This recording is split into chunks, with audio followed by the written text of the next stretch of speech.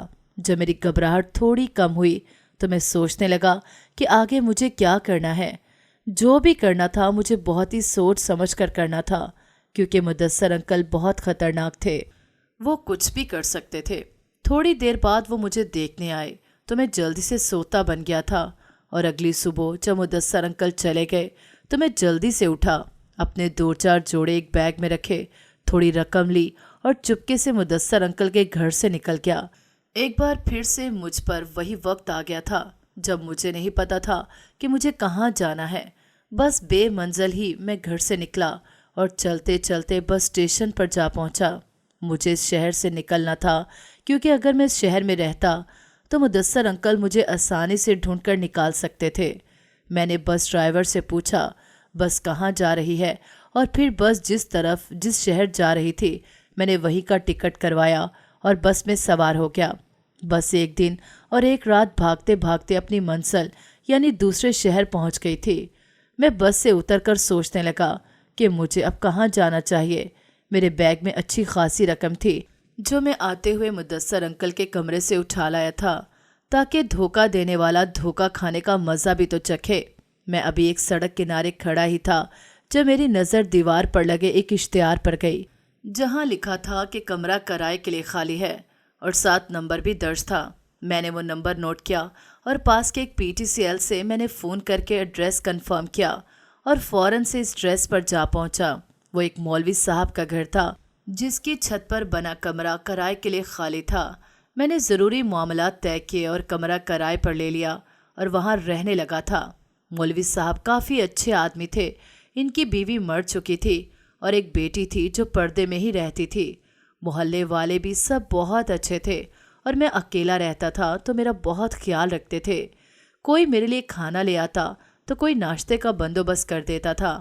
غرض سب لوگ ہی بہت اچھے تھے۔ میں جلد ہی وہاں ایڈجسٹ ہو گیا تھا اور خوش بھی بہت تھا۔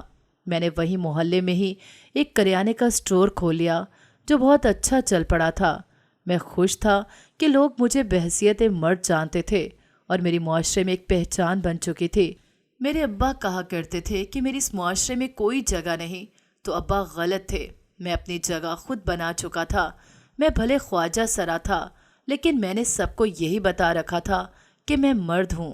یہاں کوئی بھی مجھے نہیں جانتا تھا، اور یہی میرے لیے اچھی بات تھی۔ میں اچھا بھلا رہ رہا تھا کہ ایک دن مولوی صاحب کے گھر میں شور اٹھا، اور پھر وہ شور پورے محلے میں آگ بن کر پھیل گیا۔ مولوی صاحب کی بیٹی جس کا نام مرجینا تھا، اس کی طبیعت خراب ہوئی تو مولوی صاحب نے محلے کی لیڈی ڈاکٹر کو بلا لیا، اور لیڈی ڈاکٹر نے چیک اپ کرنے کے بعد جو خبر سنائی تھی وہ سب پر بجلی بن کر گری تھی، اور مولوی صاحب تو بالکل ڈھہ ہی گئے تھے۔ لیڈی ڈاکٹر نے بتایا کہ مرجینا حاملہ ہے۔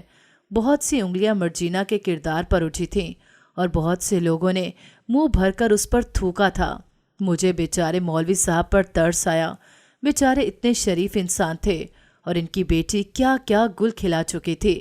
سب لوگ مولوی صاحب پر لان تان کر رہے تھے، اور جب یہ لان تان کا سلسلہ ختم ہوا تو سب کو خیال آیا کہ مرجینا کو بھی اس کی صفائی میں کچھ بولنے کا موقع دیا جائے۔ اور جب مرجینا سے پوچھا گیا کہ بتاؤ تمہارے بچے کا باپ کون ہے، تو اس نے میرا نام لے دیا۔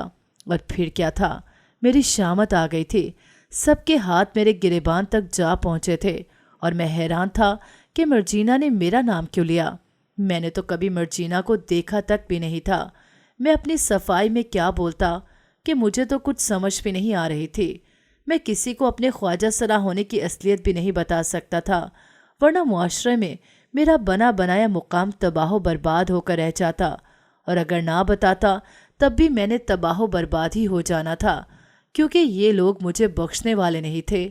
بقول ان کے میں نے گھر میں نقب لگائی تھی، جس تھالی میں کھایا اسی میں چھید کر دیا تھا، اس لیے میری کوئی بھی معافی نہیں تھی۔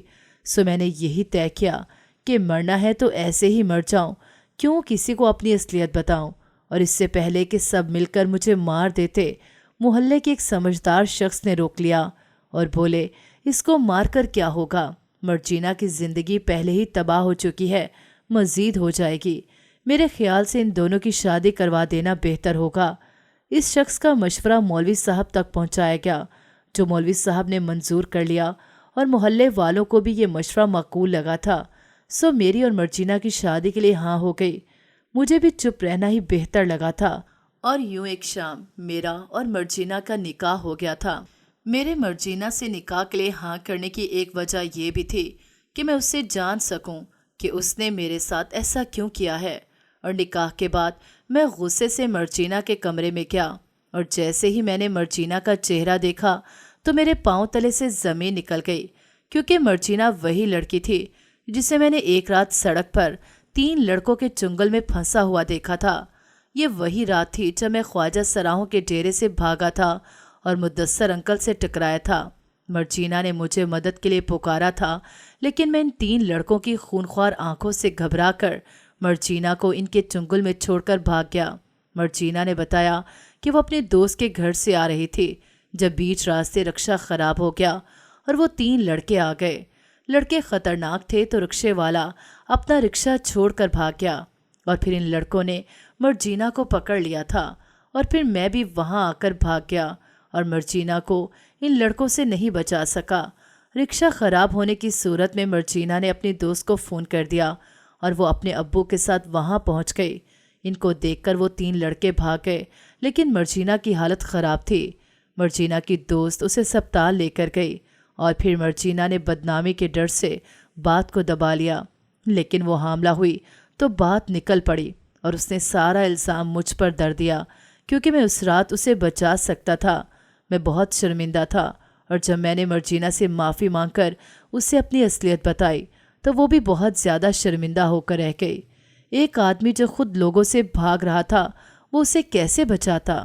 ہم دونوں ہی ایک دوسرے سے شرمندہ تھے، اور پھر ہمارے درمیان طے یہ ہوا کہ ہم دونوں اپنے اپنے راز ایک دوسرے کے پاس امانت رکھ کر زندگی جیتے ہیں، کیونکہ راز کھل جاتے تو ہم دونوں پر ہی لوگ تھو تھو کرتے، ہمیں کوئی قبول نہ کرتا، سو ہم دونوں نے ایک دوسرے کو قبول کر لیا۔ 1 سال بعد مرجینا کا بہت پیارا سا بیٹا ہوا، جس کے ولدیت کے خانے میں میرا نام آیا، اور میں اس پر خوش تھا کہ چاہے جھوٹی سہی لیکن میری فیملی بن چکی تھی۔ ناظرین، اگر آپ کو ہماری کہانی اچھی لگی ہے تو ویڈیو کو لائک کریں، شیئر کریں اور ہمارے چینل کو سبسکرائب کریں۔ اگلی ویڈیو تک اجازت دیں۔ اللہ حافظ۔